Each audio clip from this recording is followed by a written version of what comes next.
नमस्कार। आज हमारे पास डॉक्टर जोसेफ मर्फी की किताब the power of your subconscious mind का हिंदी सारांश है और हम इसी में थोड़ी गहराई से बात करेंगे। जी।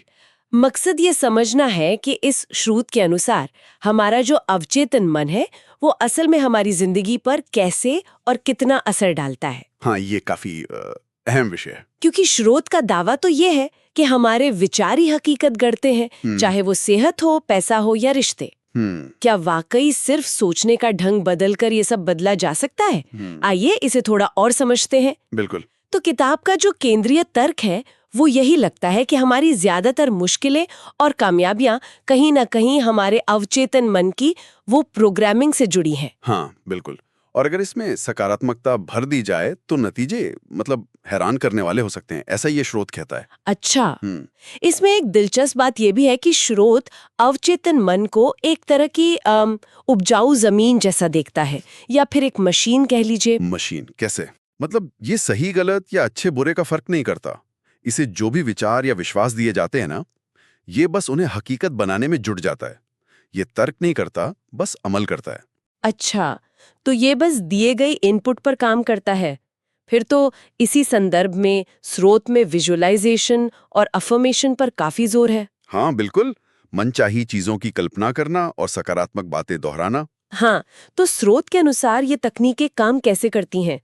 क्या सिर्फ सोचने भर से हो जाता है? देखिए, स्रोत बताता है कि ये तकनीकें सिर्फ ऊपरी तौर पर सोचने से ज्यादा गहरी हैं। जब आप बार बार कल्पना करते हैं या सकारात्मक बातें दोहराते हैं, और वो भी पूरी भावना के साथ। हाँ, भावना के साथ। हाँ, तो वो विचार आपके चेतन मन के फिल्टर को क्या कहते हैं, बाईपास करके सीधे अवचेतन मन में बैठ जाते हैं। अच्छा। और अवचेतन मन, जैसा हमने कहा, वो तर्क नहीं करता। वो उस मानसिक तस्वीर या विश्वास को एक निर्देश की तरह लेता है और फिर उसे साकार करने के लिए वो परिस्थितियां बनाने लगता है। और शायद इसीलिए स्रोत डर और नकारात्मक सोच से बचने पर इतना बल देता है। हाँ, बिल्कुल सही। क्योंकि अगर अवचेतन मन सकारात्मक विचारों को हकीकत बनाता है तो जाहिर है नकारात्मक विचारों का भी वही असर होता होगा। बिल्कुल सही पकड़ा आपने। स्रोत के मुताबिक डर, शक, चिंता, ये भी उतने ही शक्तिशाली बीज हैं। अवचेतन मन इन्हें भी ग्रहण कर लेता है और फिर जीवन में वैसी ही मुश्किलें या बाधाएं खड़ी होने लगती हैं। अगर इसे बड़ी तस्वीर में देखें तो किताब का सार यही निकलता है कि हमारी अंदरूनी मानसिक और भावनात्मक स्थिति, हाँ, वही हमारी बाहरी दुनिया का आईना बन जाती है। जैसा अंदर महसूस करेंगे वैसा बाहर अनुभव करेंगे। सही बात है। इसी कड़ी में स्रोत एक और बात कहता है, सोने से ठीक पहले अवचेतन मन को निर्देश देना। जी। इसकी क्या खास वजह बताई गई है? सोने से पहले ही क्यों? स्रोत का तर्क यह है कि सोने से ठीक पहले जब हमारा चेतन मन थोड़ा शांत और निष्क्रिय होने लगता है, हाँ। उस वक्त हमारा अवचेतन मन सुझावों के प्रति सबसे ज्यादा खुला और ग्रहणशील होता है। अच्छा, ज्यादा रिसेप्टिव होता है। हाँ, बिल्कुल। तो इस समय अगर अपने लक्ष्यों को स्पष्ट रूप से पूरी भावना और यकीन के साथ दोहराया जाए तो वो विचार सीधे अवचेतन में गहराई तक उतर जाते हैं और फिर रात भर अनजाने में ही सही उन लक्ष्यों पर काम करते रहते हैं। तो कुल मिला के बात क्या निकलती है? इस किताब के सारांश से हम क्या सीख सकते हैं? मुख्य बात क्या है? देखिए, निचोड़ तो यही है कि हमारा अवचेतन मन एक बेहद शक्तिशाली साधन है, एक टूल है।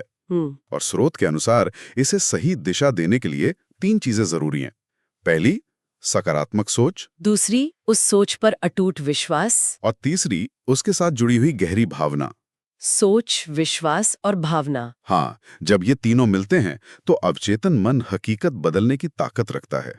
स्रोत के अनुसार ये कोई जादू नहीं, बल्कि मन के काम करने का एक तरीका बताया गया है। सही कहा।